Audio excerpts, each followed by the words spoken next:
How you guys doing? It's Jeff. Well, I'm still at my home in Chicago. This is my kitchen. But, my plane leaves at 8 tonight, so I'll be back home in New England around midnight and taking a bus back to my hometown of Bangor, Maine tomorrow. But anyway, I decided, I want to take this time out to give a little Christmas story.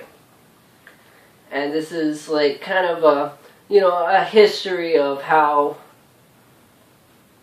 Christmas became what it is today. And first off, I know a lot of Christians are going to give me this no true Scotsman fallacy of how Catholics are not Christians. Just shut the fuck up, because,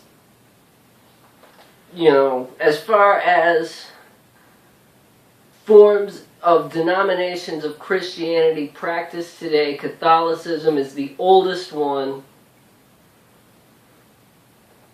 And even before then, there was no central Christian orthodoxy. There were just like little small Christian communities who were each had a very different kind of orthodoxy for their community.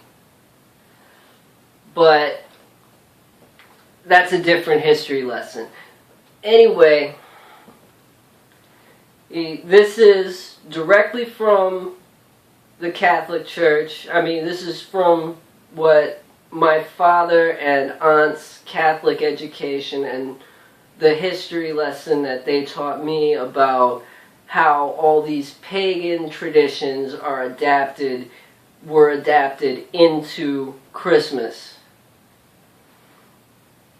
And, of course no one knows the exact date of when Jesus was born.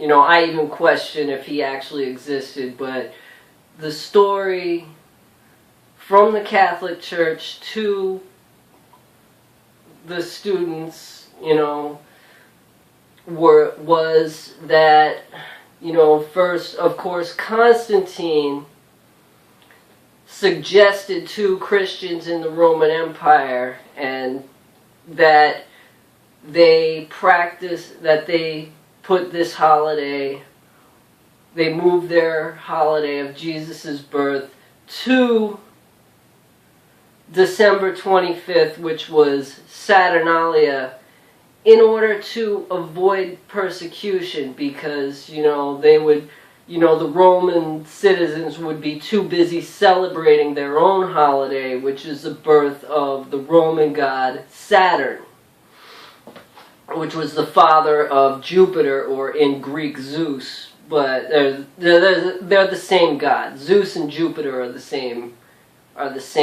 god, and the father's name was, in Greek, was Kronos, but that's what December 25th was Saturn's birthday, and that's the holiday, was the Roman holiday that was celebrated at the time. Anyway, as the Catholic Church grew in power and started to send missions to the rest of Europe,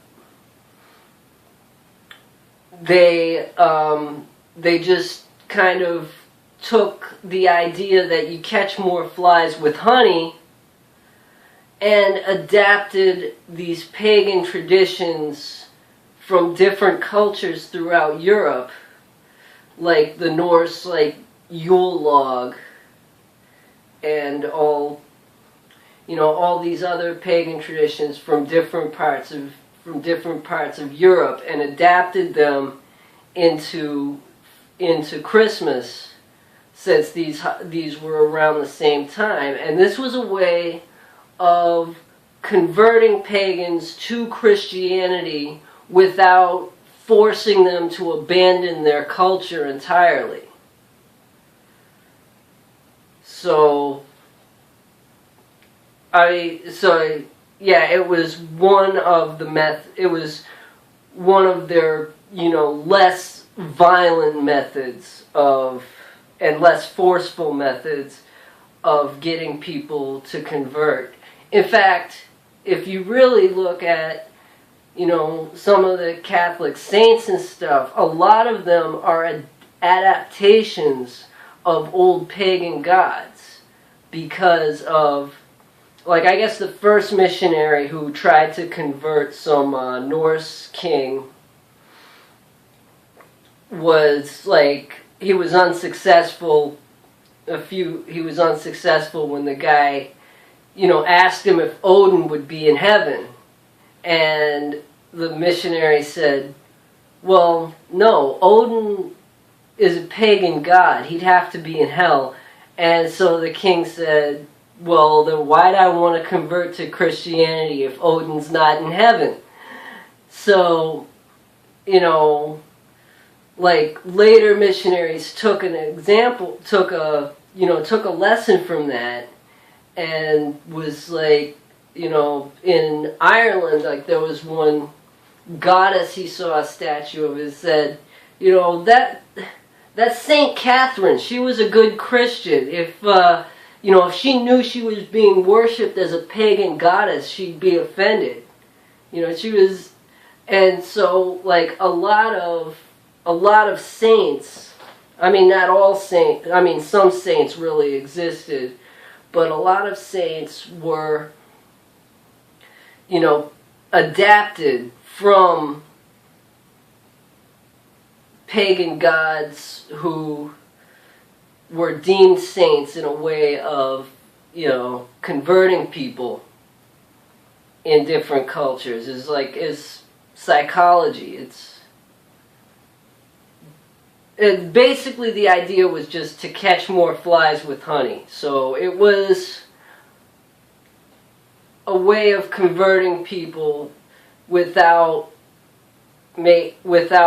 forcing them to entirely abandon their culture that they already had lived with for generations, like, you know, hundreds, maybe even thousands of years. But, you know, when people like Kirk Cameron say, you know, the pagans stole Christmas, you know, they got it backwards. But that's my little history lesson about Christmas. Thank you for watching. And, you know, if you like this video, give it a thumbs up. I mean, I'm not really looking for subscribers on this channel. If you want to check out my music, you can subscribe to my other channel, BOKMAH78. I'm not sure if you can see, like, a link to it on here, but they're from the same email address, so. But anyway, happy holidays with whichever holiday you're celebrating, so don't get mad at me for not saying Merry Christmas, please.